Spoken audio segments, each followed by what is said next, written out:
My name is Dave Williams, and I own Williams Lawn Care here in Lancaster, New York, just outside of Buffalo. I've been in the lawn treatment business for 40 years. The first 20 years I had a push spreader and 300-gallon tank with hose and pulled that around all day. The last 20 years I've used PermaGreens, started with the Sentry, and then for about 15 years I had the Magnum, and then a year and a half ago I purchased the Triumph. So I wanted to show you some of the modifications that I've made to the Triumph. First of all, I think it's a great machine, the way it comes from the factory. I think for lawns under 15,000, in my opinion, it's the most maneuverable machine out there. Everyone has their opinion. I know there's a lot of different opinions out there. I demoed a Z-Spray. I never have owned one, but so that kind of barely counts as an opinion.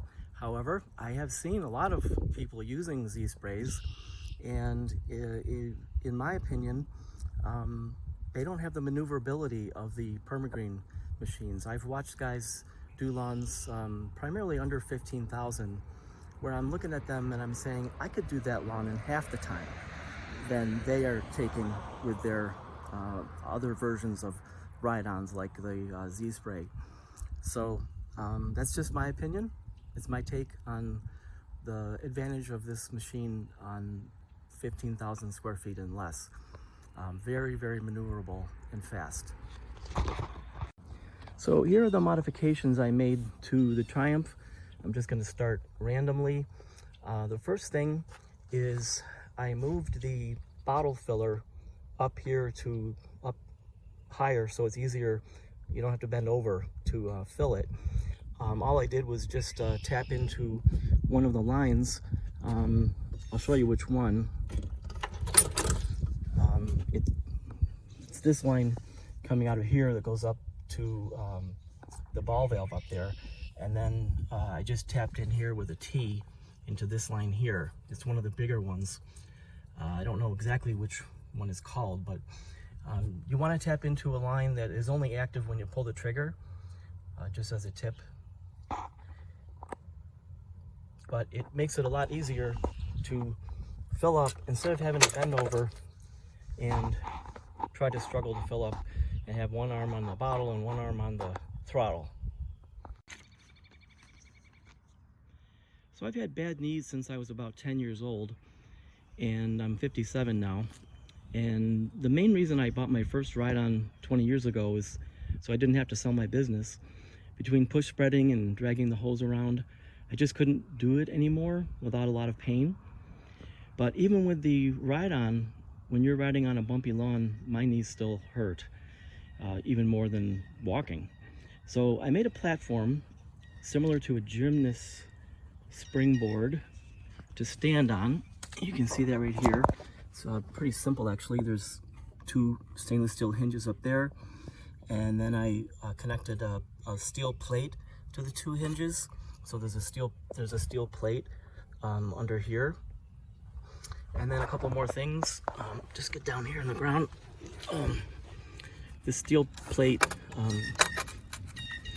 will also rest on these cushions down below. So when you stand on it, you've got that to help you. And so it's got the hinges in the front, and then there's a steel platform that can go up and down, and I have these cushions down below. So that gives some cushion to it, to your feet and knees. But I also purchased this foam. At first I used like a yoga mat foam, but I found that wore out about every other month. This is called closed cell sponge, and when I put this on my Magnum, it lasted about 8 years before I had to replace it. It's 1 inch thick. So then I covered the foam with this material. I'm not sure what it's called or what it's made out of, but I know some of you are thinking, oh, you're gonna slip, but I had this thing on my Magnum for 15 years and I never slipped even once. And on that machine, if you slipped forward, you could get hurt. But on this one, the Triumph, they fixed that, so you really can't slip forward. I know on the Magnum they had the third hole closer lever on one side of the machine and the side guard lever on the other side. And I'm pretty sure it was that way when I first got the Triumph. So I moved the third hole closer lever over to this side so it's closer to the side guard lever. And the reason for that is you can move them at the same time, and this comes into play hundreds of times a day when normally you would have to stop the machine, lower your side guard, close the third hole cover, and keep going again. You don't have to do that with this. Let's see if I can show you. So if I'm up here using the machine, I also put like a little T. So let me see if I can show you what I did. First of all, I put a little T handle on here, the third hole closer, and then I had one on here, but it broke off. I need to replace that. So you kind of grab them both, kind of like I think in an airplane cockpit, and you can move them both at the same time, back and forth. So this comes into play hundreds of times a day, where you've got a full swath going, and you need to put the side guard down and the third hole at the same time, and you can do it without moving. Hundreds of times a day, I need to do that. So let's say, as an example, you're approaching a garden, and the left edge of your garden comes into play in the middle of your swath. So when you get there, normally you'd have to stop, put down the right guard, close the third port. But with these tied together, you as soon as you hit the edge of the garden, you can lower the guard and shut off the port at the same time, so you don't have to stop.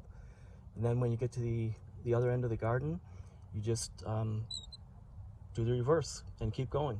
You do it on the fly. You never stop, and it happens hundreds of times a day. That's just one example. I know some of you might be saying, well, what are you talking about, close the third hole port when you put the side guard down? Well, I've talked to experienced applicators that don't know that that's how you use the machine. If you don't close that third port, you've got the same amount of product coming out in a more narrow width.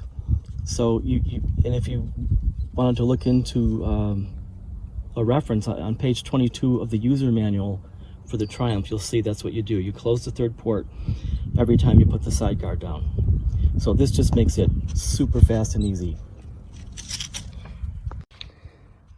On the Triumph, they have the side guard set so that when you put the side guard down, the spread pattern edge is at about the middle of your right tire. So to properly spread the edge of a flower or a landscape bed, half of your right tire needs to be in the bed. I hope you're following what I'm trying to say. So a peer of mine showed his fix for this, which is basically a bolt up here where your lever is. This is your side guard lever, and you see there's a bolt here and then a nut for adjustment. And basically it stops the lever from putting the side guard all the way down. And you have to kind of fiddle with it until it gets to be where you like it. I personally like my pattern with the side guard down to be maybe about right here, but the way it comes from the factory, it's here. So you have to fiddle with it a little bit to get it the way wherever you like it. And it works perfectly. So thanks to my buddy Scott at another company. I also extended the shifting lever out. I found it got hard on my hands at the end of the day, and so I extended it out with so I bolted on this extension. It brings the lever out about 2 inches from the way it's normally, and it's so easy to shift because you got more torque up and down, and then with this pipe insulation on there, it just makes it so much easier. I also extended the lever on the hopper controller. I just have regular size hands, but I found it was hard reaching all the way over here to open and close the hopper, so I made this little add-on here that I kind of messed with it a few different times until I got it right. But got my hand here, just move my thumb right there, up and down. It's real simple to open and close the hopper. I also reverse the on-off switch. Every switch I've ever known in my life is off is down, and they have it off as up, and I just couldn't get used to it, so I reversed that. I think probably PermaGreen was concerned about branches maybe knocking into your switch and turning off the machine, but I've never had that happen, so now it's much more intuitive. The reason I purchased the Triumph was because my Magnum was about 15 years old, and I heard about the steering improvements on the Triumph. I found as I've gotten older, I've lost some of my upper body strength, so I went and demoed the Triumph, and it felt much easier. But the mistake I made was that I demoed it in the Site 1 parking lot, so I wasn't out in the real world. So I got into the real world with this machine. In the real world, when you're on grass, I found it was not easy to steer, and I was not happy. It was actually harder to steer. So I was seriously considering returning the machine in the first 30-day period, but I called PermaGreen about it. I talked to a guy named Dan, and he said that some guys found it easier to steer if you remove the bar that goes under that pivot point down there. It looks like this. So I took that out, voila, problem fixed. So much easier to steer.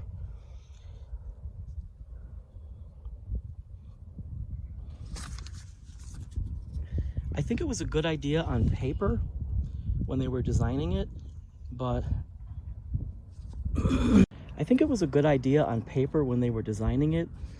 it actually makes the machine harder to steer going into a turn rather than easier.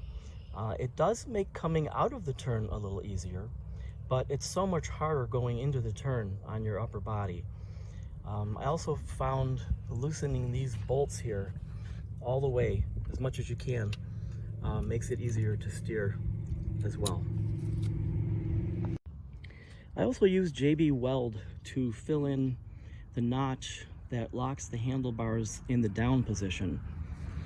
You can see right here, there's a notch that used to be there, but I used JB Weld to fill that in because I found it was just too tricky coming out from under a branch where you've lowered the handlebars, you go under the branch, and as you come out under the branch, half the time it was just too tricky to unlock the handlebars. And so now when you drop them, you have to unlock to drop them, but then to pick them up, they're not locked anymore, and it's great. I really love it. The Triumph comes with a screen that's very low. This is a problem in my opinion. Sometimes when it's humid or you're working with a combination product, the granules don't always drop properly and they get hung up on the screen. So the product under the screen will continue flowing through the ports, but some of the product gets hung up above the screen. So with that screen down low like that, you've only got a couple of inches before your product runs out, and then it just stops flowing through the screen to the ports. So I removed that screen and made my own out of stainless steel mesh. It works really good. It's so that layer of the bottom of the screen is up higher, so it takes a lot longer for you to have a problem than when the screen is down low like that. I've made a bunch of these over the years for different spreaders. It's important not to use the standard 1/4 inch mesh like you might buy at Lowe's, that galvanized kind. And what will happen is they don't flow through that 1/4 inch mesh. So I found a place on the internet that sells the stainless steel mesh, and it's important to get the kind that has a true 1/4 inch by 1/4 inch square. The kind that I was talking about at Lowe's is not actually that big. That's measured like between the wires. But this is the actual space in there. It's got to be a 1/4 inch. and I found it at darbywiremesh.com, and the item number is 3304.047WDT-304. And I ordered a 4x4 foot piece of it, and it was 75 bucks plus tax. I ordered a 4x4 foot piece of it. It was $75 plus tax, which kind of sounds expensive, but it doesn't wear out when it's stainless steel, and it works great. I would totally recommend it. A little tricky making it. I used cardboard to do a mock-up first, and then use that to make the actual screen.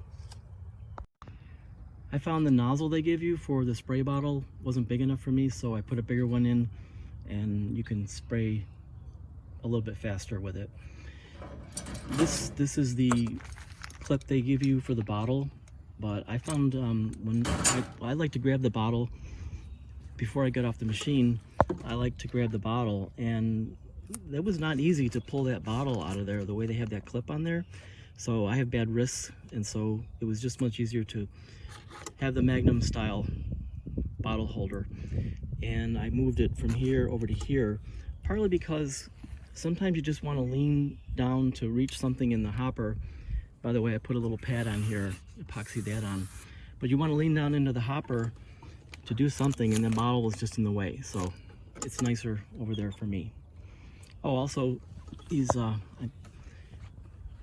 put a little holder here for sometimes you just need a screwdriver. Lots of times you need a scraper like this to scrape out the impellers, like right there, that needs to be scraped out, and it's just a quick, handy place to put them. It's just a Crystal Light container that I screwed on there. I'm sure all you guys know what a mess it is to change the oil in the engine. So this is a little gadget you can get on Amazon called Drains It. And it basically just is an easy way to extend the oil drain over to something, and so it doesn't get all over the machine. It's like 20 bucks. Called Drains It, spelled with a Z. I found that the spreader setting over here is very difficult to read. So they had the other one that does the same exact thing down here, and it's so much easier to read, but you have to pick one or the other because the numbers don't match. So always use one or the other. Now, I use low gear all the time because of my bad knees. So when you're shifting from reverse to low, it's a little bit easier if you put a little, like a stop bolt in here. So you're in reverse and you sort of hold the shifting lever against the plate, and then you just go up and it runs out. It stops at that bolt. So it's faster. So instead of trying to guess where low gear is. Now you might be saying, low gear, why is he using low gear? Well, mainly because of my knees. It's easier on my knees. But here's what I found. Most guys actually do an overlap pattern with their fertilizer so that the edge of their spread swath goes over their previous swath and over to their tracks from the previous run. But with some practice, you can do a single pass with no overlap. So even in low gear, I can cover a lawn in the same time as a person using high gear with the total overlap. And it's much easier on my knees to do the single pass as opposed to what would really amount to a double pass. Occasionally I do have to swing around to catch a weed in between, because as you know, the spray swath doesn't reach all the way over unless you are doing that full overlap. So I can pass on the secret to an even coat with the single pass is don't overlap your previous pass at all. But you also don't want to be short because then you'll have a unfertilized line in between. So it does take practice, and I'm sure if you don't have bad knees and you learn that and you can go in high gear with a single pass, you're going to be flying. Now there's one thing I tried to improve, but it didn't work. I was annoyed that there's no way of emptying the last quart or two out of the tanks. So let's say you're switching herbicides or at the end of the year you want to drain the tanks completely. So I had the idea of putting in bulkhead fittings on the bottom. You can't see it from here, but it didn't work the way I thought it would.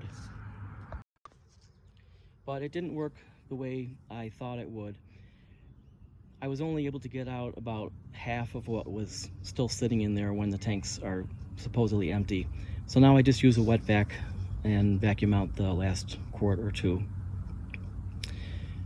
There's a couple of improvements that I just wanted to commend PermaGreen for in the Triumph that are just amazing. That plate right there, they have a little doodad on there that will it shakes it. It used to be that you'd have a buildup of product and then it would fall off and burn the lawn if you weren't careful of removing it from time to time. But now that plate shakes, and so there's never any buildup. So bravo to the PermaGreen people. That is probably the most amazing improvement that they made in the Triumph. Also, the ride is much smoother than the Magnum. The sulky is more stable, it's real beefy. So it's just a much smoother ride. It's much better than the Magnum. Also, all the levers you're using up in here, they've all been improved. It kind of reminded me of when I got my first nice car. All the little bells and whistles, little levers and buttons and everything, they're just so nicely done in a nice car. And same thing here with the Triumph. They really upgraded all the levers. Everything's really high quality the way they move. A couple last things. Some of these modifications might void your warranty. Mine is out of warranty right now, but you might want to wait a year before you start drilling into the platform or drilling into the levers. By the way, it is really hard to drill into stainless steel, even using cobalt bits. So just a heads up. And finally, if anyone from the PermaGreen company is watching, feel free to use my ideas if you like. I certainly wouldn't turn down a free gift card for some parts, or maybe name an improvement after me, like the Davinator, something like that. Thanks everybody for watching.